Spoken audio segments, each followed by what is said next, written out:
Hello friends, आप सभी का मेरे यूट्यूब चैनल पर बहुत बहुत स्वागत है। आज हम बात करने वाले हैं सेकंड ऑर्डर डिफरेंशियल इक्वेशन का एक और क्वेश्चन लेके आए हैं, जिसमें हम बात करेंगे क्वेश्चन नंबर 2। प्रीवियस लेक्चर में देखा था किस प्रकार से मैंने आपको लेक्चर नंबर 1 और लेक्चर नंबर 2 में मेथड ऑफ नॉन सॉल्यूशन के बारे में बताया था, जिसका नाम था वन नॉन सॉल्यूशन मेथड, जिसमें मैंने आपको डेरिवेशन सॉल्व कराया हुआ, साथ में मैंने आपको क्वेश्चंस के सारे रूल लगाए हुए, वर्किंग रूल बताए किस प्रकार से हम क्वेश्चन को सॉल्व कर सकते हैं। आज इसी सीरीज को हम कंटिन्यू करते हुए एक और क्वेश्चन सॉल्व करना सीखेंगे, जिससे कि आपको और बेहतर तरीके से समझ में आ जाए कि क्वेश्चन को हम कैसे सिंप्लीफाई करते हैं। अगर आप मेरे M2 का कंप्लीट कोर्स परचेस करना चाहते हैं तो मेरे YouTube पे जाके आप कंप्लीट कोर्स परचेस कर सकते हैं, जो कि बहुत ही नॉमिनल चार्जेस पे आपको मिल जाएगा। तो आइए स्टार्ट करते हैं।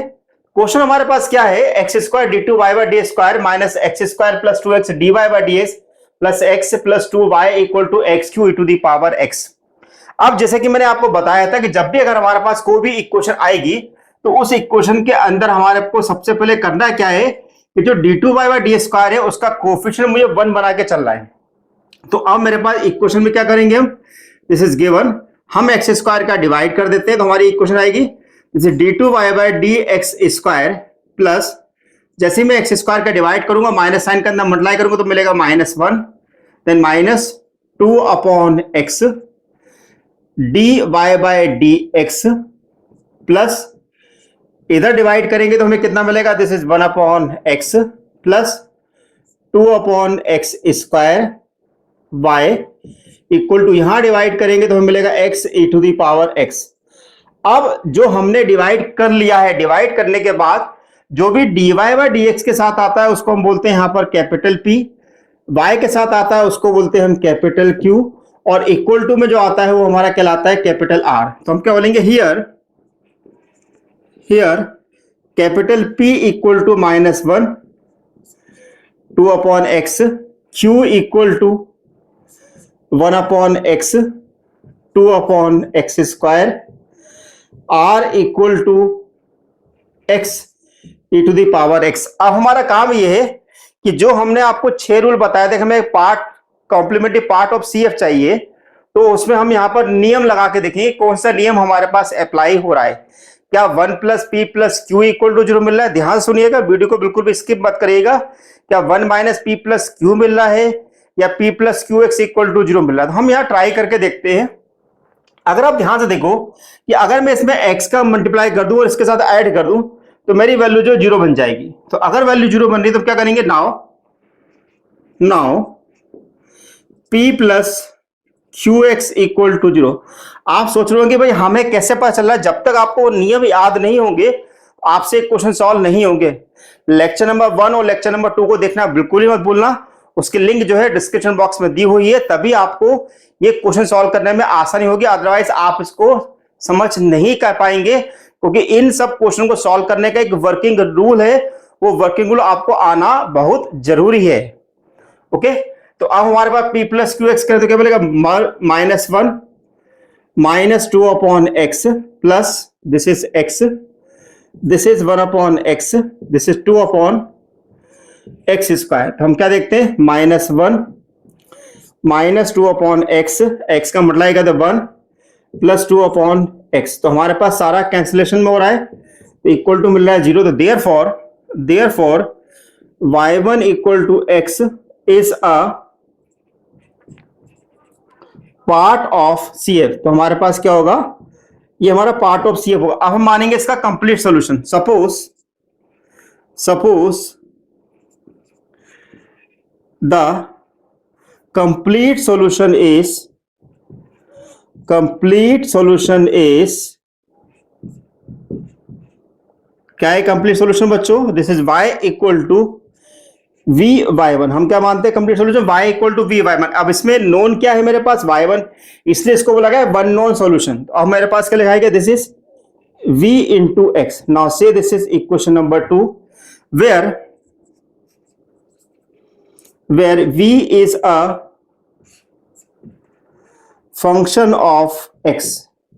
अब हम जब ये सॉल्यूशन निकाल लेते हैं तो हम यहां पर एक सॉल्यूशन निकालते हैं, since d2v by dx square plus p 2 upon y1 dy one upon dx into dv by dx equal to r upon y1। अब हम यहां पर सारी की सारी वैल्यू को रख देते हैं, तो मेरे पास क्या मिलेगा, this is d2v by dx square, p कितना है बच्चों, this is -1 -2 upon x, 2 upon y1 यानी कि x, then d upon dx of x into dv by dx, r कितना है मेरे पास, x to the power x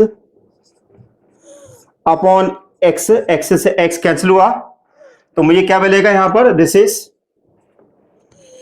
d2b by dx square plus -1 -2 upon x plus x का derivative क्या होगा बच्चों, हमारे पास 1 होगा, तो 2 अपॉन x इंटू 1, तो इसका मतलब है ये दोनों हमारे कैंसिलेशन में आ गए, this is db by dx equal to e to the power x। Okay, तो अब मेरे पास फाइनली इक्वेशन आ गई है, this is the d2b by dx square minus db by dx equal to e to the power x। Now से this equation number 3। अब मेरा नियम क्या है कि जो भी मेरा db बाय dx होगा उसको मैं z मान लूंगा, तो मैं क्या करूंगा, suppose z equal to db by dx, तो मुझे क्या मिलेगा, this is dz by dx equal to d2b by dx square, तो therefore dz upon dx minus z equal to e to the power x। Now से this equation number 4। Now ये जो equation निकल के आ रही है हमारे पास है linear differential equation, this is linear differential equation of first order. चूंकि हमारे पास ये लीनियर डिफरेंशियल इक्वेशन निकल के आ रही है, तो इसका मतलब ये है कि हमें इसका इंटीग्रेटिंग फैक्टर निकालना पड़ेगा। तो यहां पर हमारे पास z के साथ क्या मतलब है, -1, तो हियर p1 इक्वल टू मेरे पास है -1, q1 इक्वल टू हमारे पास है, q1 बोले तो यानी कि हम r1 बोले, r1 इक्वल टू है e to the power x। तो देयरफॉर इंटीग्रेटिंग फैक्टर मेरे पास क्या होगा बच्चों, this is e to the power p1 into dx, यानी कि e to the power integral -1 dx, यानी कि मुझे मिलेगा e to the power -x। अब मैं निकालूंगा solution, the solution of equation 4 is, क्या है सॉल्यूशन हमारे पास, this is z integrating factor equal to c1 integrating factor into r1 into dx। अगर आपने लीनियर डिफरेंशियल इक्वेशन नहीं पढ़ी है तो आप लेक्चर कमेंट बॉक्स में जाइएगा, मुझे लिखिएगा, तो मैं आपको उसका लिंक आपको शेयर अवेलेबल करा दूंगा। ठीक है, तो this is z integrating factor मेरे पास कितना है, this is e to the power -x, this is c1 e to the power -x, r1 कितना मेरे पास है, this is r1 e to the power x, e to the power x, ये दोनों हमारे पास कैंसिलेशन में आ गए, तो ये बन गया z1 मतलब c1, दिस इज x। अब z मेरे पास यहां पर क्या है, this is db by dx है और e to the power -x। अब हम e to the power -x का डिवाइड करेंगे, e to the power -x का हम डिवाइड करते हैं तो हमें क्या मिलेगा बच्चों, this is db by dx equal to c1 e to the power x plus x e to the power x। अब देखिए यहां पर जब भी अगर हमारे पास लीनियर डिफरेंशियल इक्वेशन आएगी तो हमेशा ये वेरिएबल सेपरेट फॉर्म में ही कन्वर्ट होना है, तो हम इसको क्या लिख सकते हैं, जैसे dv equal to c1 e to the power x dx plus x e to the power x dx। अब मैं इसको यहां पर इसको इंटीग्रेट करना है, तो पहले आप इतना नोट कर लो, फिर मैं आगे फर्दर सॉल्व करता हूं। तो अब हम यहां पर दोनों तरफ इंटीग्रेट करते हैं, तो integrate both side with respect to x, तो integrate both side with respect to x। तो जैसे मैं इंटीग्रेट करूंगा तो v इक्वल टू मुझे मिलेगा c1 integral e to the power x dx। Then इसका इंटीग्रल करेंगे तो ये मेरे पास लिखाएगा this is integral x into e to the power x dx plus c2। Okay, तो यहां पर मेरे पास c1 e to the power x का integral e to the power x, यहां पर मैं u इंटू बी का रूल अप्लाई करूंगा तो ये मेरे पास होगा u और ये होगा मेरे पास v। तो हम लिख सकते हैं this is x e to the power x का इंटीग्रल दिस, देन x का differential 1 e to the power x plus c2। आपके मन में सवाल होगा मैंने डायरेक्ट इंटीग्रेशन कैसे कर दी, तो मैं आपको बता दूं इस रूल को अगर आप याद करेंगे तो आपको ज्यादा आसानी होगी। u इंटू वी, जिसमें हम लिखते हैं u v1 u dash v2 u double dash v3 and so on. इस नियम को मैं फॉलो कर रहा हूं जिसमें हमारे पास u जो होगा v जो होगा वो e to the power x बन गया है और u जो है वो x बन गया है। ओके, तो अब मेरे पास क्या मिल गया v इक्वल टू, पूरे से मेरा e to the power x common निकल रहा तो e to the power x मैं कॉमन निकाल लेता हूं। This is c1 e to the power x, this is e to the power x x minus 1 plus c2। जो भी मेरे पास v निकल के आया उस v को उठा के मैं एक क्वेश्चन नंबर 2 में रख दूंगा। पुट इन 2, इसको मैंने 2 के अंदर रखा, पुट इन 2।